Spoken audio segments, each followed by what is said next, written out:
Alright, so today I'm going to talk about the M1917. Now, I know I got two sporters here, and I know people are going to be like, no, sporterized guns, blah, blah, whatever.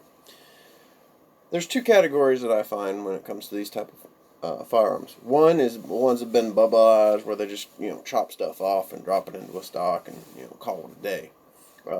And a lot of those you can return back to their original configuration. The other ones you can't. Once they do the milling, and you really can't do anything with those firearms other than continue using them as a sporterized firearm. So I got two. One used to be in a video that I had. It was I paid like $200.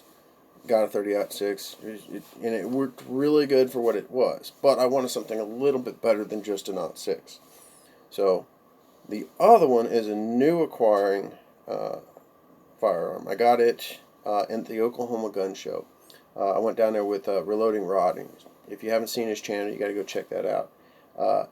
He's got some really great stuff, but he's a really great guy. And he told me about this gun show. He walked, he led me around, showed me the place, and this was one of the things I found there.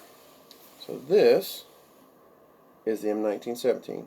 I got this for $295. Now, I don't know if this was a project for a gunsmith or something, but it's completely been refinished.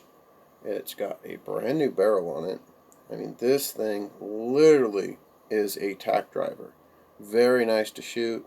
The stock on it was really nice.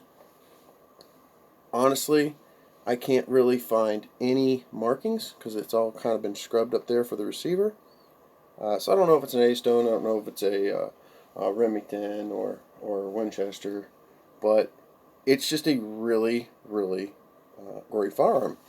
So, obviously, it went right into my collection.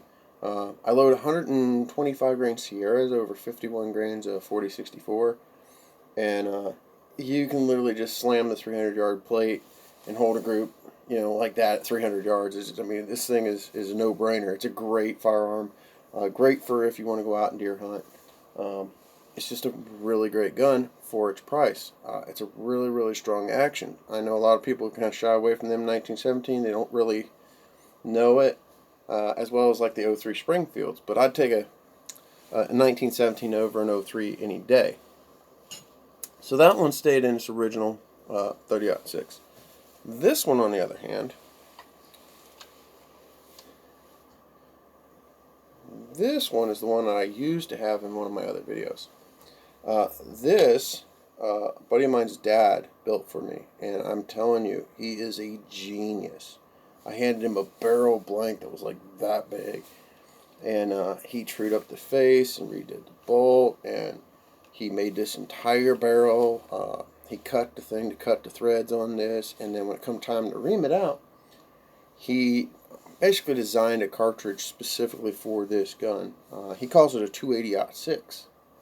What it is you take a 280 reamer and you chamber it the length of a regular 06 round, and then you just take 280 dies and you mill it off, and then what you end up with is this little guy. So this little guy, I put 60 grains of Reloader 19. I get 139 grain SST at 3,020 feet per second. It's right up there with a 7mm Remington, just without 6 brass. And as you can see, I got one of the fired cases down here. You're completely under pressure, and it's just a really, really nice gun. Very little drop, very little recoil, and with the suppressor on there, it's an amazing little hunting rifle. This one's already taken a 8-point this year by my daughter at 230 yards, and it never moved. I mean, the deer just dropped in its tracks. So when it comes down to, sporterized guns, especially old surplus, you can get some, barrel's bad or whatever, make it into something you want. If you can't make it back to its original, make it into something great. Don't let these things turn to rust or fall by the wayside.